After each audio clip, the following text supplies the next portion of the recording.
kasih.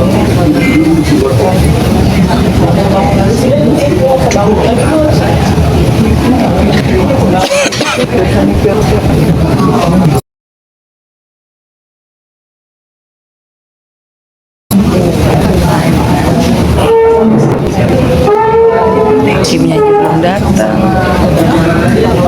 belum mulai halal. Aduh pegel.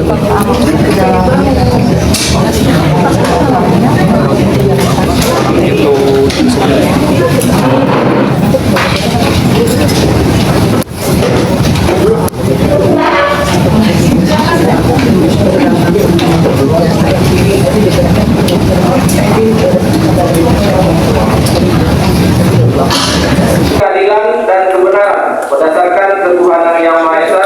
Surat tuntutan nomor berkaitan perkara PDN 270/M-1/10/2026 Abdul Umami identitas terdakwa jaksa penuntut umum pada Kejaksaan Negeri Jakarta Pusat dengan memperhatikan hasil pemeriksaan sidang dalam perkara atas nama terdakwa 1 Asep bin Sarikin, terdakwa 2 Hadiat Prasetyo bin Ari Andi, terdakwa 3 Andi Wali bin Eswandi, terdakwa 4 Adi Chandra Maulana bin Bursari, terdakwa 5 Muhammad Rifai, terdakwa 6 Muhammad Ahmad Akbar alias Ahmad Doni yang identitas lengkapnya termuat dalam surat tuntutan dianggap dibacakan. Berdasarkan surat penetapan hakim atau hakim ketua pada Pengadilan Negeri Jakarta Pusat dan pelimpahan perkara acara pemeriksaan biasa, terdakwa dihadapkan ke depan persidangan dengan dakwaan melanggar primer pasal 114 ayat 2 Undang-Undang Nomor 35 tahun 2009 tentang narkotika dan diubah dengan Undang-Undang Nomor 1 tahun 2012 tentang penyesuaian pidana subsidiar melanggar pasal 69 ayat 2 Undang-Undang ayat 2 huruf A Undang-Undang Nomor 1 tahun 2003 tentang kitab hukum pidana segala diubah dengan Undang-Undang Nomor 1 tahun 2026 tentang penyesuaian pidana. Fakta persidangan, fakta-fakta yang terungkap dalam pemeriksaan di persidangan secara berturut-turut berupa keterangan saksi-saksi, surat petunjuk, keterangan perawat dan adanya barang bukti, semuanya termuat dalam surat tuntutan dianggap dibacakan. Analisa yuridis. Berdasarkan fakta-fakta yang terungkap dalam persidangan sehingga diperoleh alat bukti berupa keterangan saksi-saksi, surat petunjuk serta keterangan para terdakwa, maka sampailah kami kepada unsur-unsur pada tindak pidana berdasarkan pasal 624 Undang-Undang Nomor 1 tahun 2003 tentang tindak pidana yang menyatakan terhitung tanggal 2 Januari 2006 Undang-Undang Nomor 1 tahun 2023 tentang KUHP telah berlaku. Selanjutnya berdasarkan azas leg favoreo atau penerapan perundang-undangan yang menguntungkan terdakwa, maka kami penuntut umum dalam merevisi teori ini akan menerapkan pasal 114 ayat 2 Undang-Undang Nomor 35 tahun 2009 tentang narkotika, junto pasal 132 ayat 1 Undang-Undang Nomor 35 tahun 2009 tentang narkotika sebagaimana telah diubah dengan Undang-Undang Nomor 1 tahun 2006 tentang penyesuaian pidana. Berdasarkan fakta di atas didapat petunjuk telah terjadi tindak pidana penyalahgunaan narkotika dan terdakwa dapat dipersangkakan, yaitu pasal 114 ayat 2 Undang-Undang Nomor 35 tahun 2009 tentang narkotika sebagaimana telah diubah dengan Undang-Undang Nomor 1 tahun 2006 tentang penyesuaian pidana, junto pasal 132 ayat 1 Undang-Undang Republik Indonesia Nomor 35 tahun 2009 tentang narkotika dengan unsur sebagai berikut. Ada satu, setiap orang. Setiap orang dimaksud di sini adalah orang dengan pengertian setiap orang yang telah melakukan tindak pidana. Ini didasarkan pada pasal 2 KUH pidana yang berbunyi ketentuan pidana dalam perundang-undangan Indonesia diterapkan bagi setiap orang yang melakukan sesuatu tindak pidana di Indonesia. Selanjutnya, tentu saja yang dimaksudkan orang yang dapat atau mampu mempertanggungjawabkan setiap perbuatan atau tindakan, dapat mampu bertanggung jawab terhadap perbuatan atau tindakannya. Tentu saja orang itu jiwanya harus sehat. Ditinjau dari visinya, para terdakwa adalah orang yang sehat jasmani dan rohani, dapat mengikuti persidangan dengan lancar, berbicara lancar dan dapat menjawab pertanyaan yang diajukan kepadanya. Dalam hal demikian, maka terdakwa 1 Asep bin Sarikin, terdakwa 2 Hadiat Prasetyo bin Ari Andi, terdakwa 3 Andi Wali bin Eswandi, terdakwa 4 Adi Chandra Maulana bin Bursari, terdakwa 5 Muhammad Rifai dan terdakwa 6 Muhammad Akbar dapat bertanggungjawabkan perbuatannya. Dengan tersebut di atas, maka menurut kami unsur setiap orang ini telah dapat dibuktikan.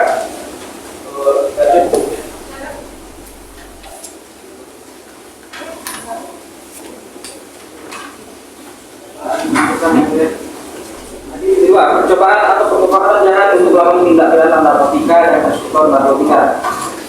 Bahwa berdasarkan fakta-fakta yang terungkap dalam persidangan, yaitu keterangan dari saksi Sudrajat mengatakan bahwa saksi Sudrajat pernah melihat barang bukti berupa sabu dan ganja tersebut berada di kamar terdakwa Muhammad Amar Akbar dan pernah melihat barang tersebut ada di dalam tas terdakwa Muhammad Amar Akbar.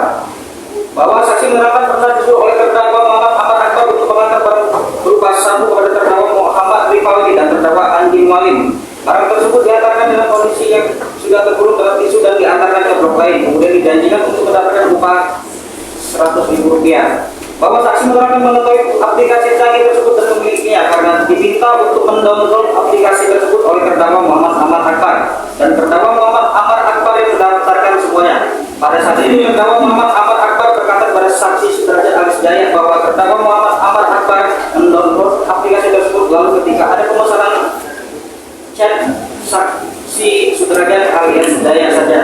Bahwa saksi menerangkan orang-orang yang biasa chat adalah terdakwa Muhammad Rifawi, terdakwa Andi Mualim, terdakwa Asep bin Sarikin. Bahwa saksi menerangkan setelah ada chat, saksi laporkan kepada terdakwa Muhammad Amar Akbar dan terdakwa langsung memberikan barang tersebut kepada saksi dan berkata untuk bertemu di tangga atau di mana barang yang diantarkan biasanya berupa ganja dan sabu. Bahwa saksi menerangkan pada saat pengantaran saksi berkomunikasi dengan terdakwa Muhammad Rifawi dan terdakwa Andi Mualim. Bahwa saksi menerangkan bahwa saksi hanya mengantarkan barang tidak ada titipan pesan oleh terdakwa Muhammad Amar Akbar dan terkait pembayaran saksi tidak mengetahui.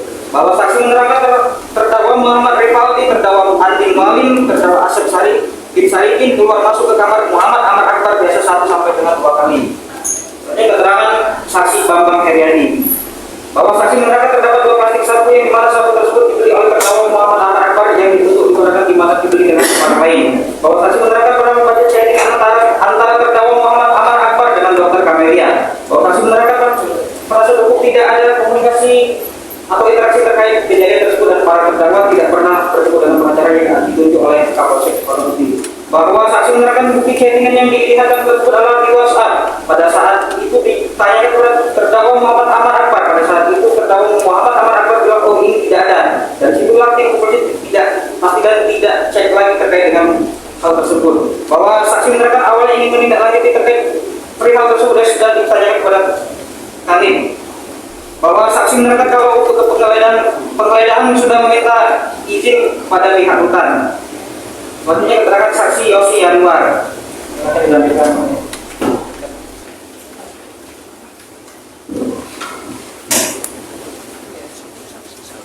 Keterangan dari saksi Yosi Anwar bahwa saksi menerangkan bahwa pada tanggal 3 Januari 2025 pada sore hari saksi diduga oleh pimpinan Kapolsek Sustio bahwa terdapat informasi di rutan Salemba bahwa ditemukan barang bukti diduga narkotika, yaitu narkotika jadi satu. Kemudian rekan saksi yang ada di rutan juga menghubungi kembali, lalu saksi dan petugas di rutan juga menghubungi dan datang petugas rutan Salemba. Kemudian di sana ada 2 orang warga binaan atas nama Asep alias Lantuk dan terdakwa Adian Prasetyo. Di sana dilakukan interogasi, kemudian dari terdakwa Asep dan terdakwa Adian Prasetyo ditimbul nama-nama yaitu terdakwa Andi Mualim alias Ko Andi, dan dari sana terdakwa Andi Mualim merasa bahwa barang tersebut disimpan dari terdakwa Muhammad Rifawi. Bahwa dalam melakukan interogasi saksi melihat latar belakang ternyata terdakwa Andi Mualim jadi warga binaan terkait perkara penggelapan. Kemudian terdakwa Andi Mualim mengatakan bahwa barang tersebut barang titipan dari Muhammad Rifawi, dan akhirnya terdakwa Muhammad Rifawi dipisahkan dan jadi keberadaan saksi di sana sebagai pemeriksa dan pengawasan kepada anggota karena saksi tidak ingin melakukan pelanggaran. Kemudian para terdakwa berkomunikasi menggunakan aplikasi saling seperti WhatsApp. Bahwa dari terdakwa Andi Mualim, para petugas polisi mengetahui pada saat dipisahkan saksi memeriksa terdakwa Muhammad Rifawi dan saksi memeriksa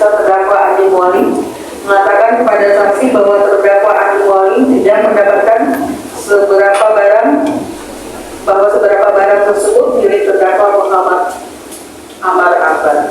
Bahwa saksi menerangkan pada saat pemeriksaan tidak melakukan intimidasi. Kemudian saksi menjelaskan bahwa menerangkan saksi bertanya kepada terdakwa Adi Muali yang maksud dengan nama Amar itu adalah terdakwa Muhammad Amar Akbar alias Al-Nazuri. Kemudian pada akhirnya keterangan terdakwa Muhammad Rivaldi sama dengan terdakwa Adi Muali. Kemudian saksi langsung koordinasi kepada petugas lapas. Selanjutnya ketika terdakwa Muhammad Amar Akbar dipertemukan dengan terdakwa Muhammad Rivaldi dan terdakwa Adi Muali, terdakwa Muhammad Akbar merasa tersudut kemudian meminta untuk memanggil penasehat hukum terdakwa Muhammad Amar Akbar. Tetapi penasehat hukum tersebut bukan saudara John melainkan saudara Andre yang disebutkan. Ternyata saudara Andre adalah teman akrab terdakwa Muhammad Amar Akbar. Kemudian saksi bertanya kepada petugas lapas bahwa saudara Andre adalah mantan warga binaan, nama lengkapnya Andre Leonard Kudanjuru. Bahwa saksi menerangkan pada saat pemeriksaan terdakwa Muhammad Amar Akbar meminta untuk menunggu penasehat hukumnya datang tetapi saksi ingin memanggil wartawan. Kemudian terdakwa Muhammad Amar Akbar menolaknya. Setelah semuanya terdakwa Muhammad Akbar pernah berkata alasan tidak memanggil Bapak John adalah tidak ingin terlalu ramai, kedua masih memiliki utang dan juga banyak yang tidak tepat. Ketika banyak hal yang dilepas, akan tetapi saksi tetap menyediakan penasehat hukum terdakwa Muhammad Akbar. Menolaknya dan dibuatkan berita acara penolakan dan penasehat hukum di luar. Kemudian dua saksi menerangkan pada saat pemeriksaan mereka mengakui dan ini melakukan penggeledahan akan tetapi itu adalah kewenangan pihak rutan maka diserahkan kepada pihak rutan. Bahwa pada saat saksi menerangkan alasan saksi yakni bahwa barang bukti tersebut milik terdakwa Muhammad Amar Akbar, pertama itu melakukan cek urin. Karena terdakwa berdasarkan hasil cek urin positif. Kedua, di dalam kamar tersebut menurut keterangan rekan-rekan rutan bahwa kamar tersebut yang berkuasa atas kamar itu adalah terdakwa Muhammad Amar Akbar dan saudara Jaya juga ikut. Kemudian saksi menerangkan bahwa untuk saudara Andre tidak dapat dihubungi atau susah dihubungkan.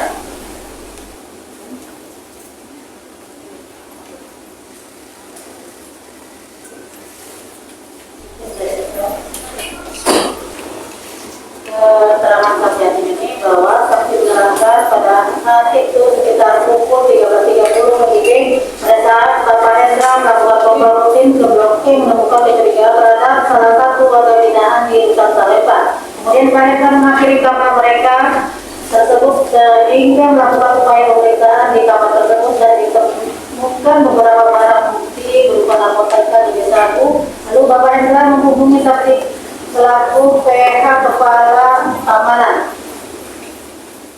sehingga saksi berkomunikasi kepada Kepala Rutan juga.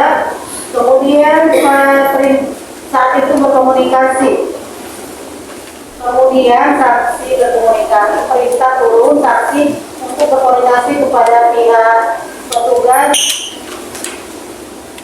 polisi di Pakabuti untuk melaporkan penemuan barang bukti berupa narkotika kepada Polsek di Pakabuti sehingga sekitar pukul 15.30 WIB Polsek di Pakabuti datang melakukan pemeriksaan dan diserahkan barang bukti kepada petugas polisi dari Polsek di Pakabuti dilakukan penindaklanjutan bagaimana perkembangan hukum sesuai dengan KUHP bahwa saksi menerangkan yang pertama yang dipanggil dua orang yang berada di Blok E, terdakwa Asep bin Sarifin dan terdakwa Adrian Prasetyo bin Ardi. Pertama diminta oleh Pak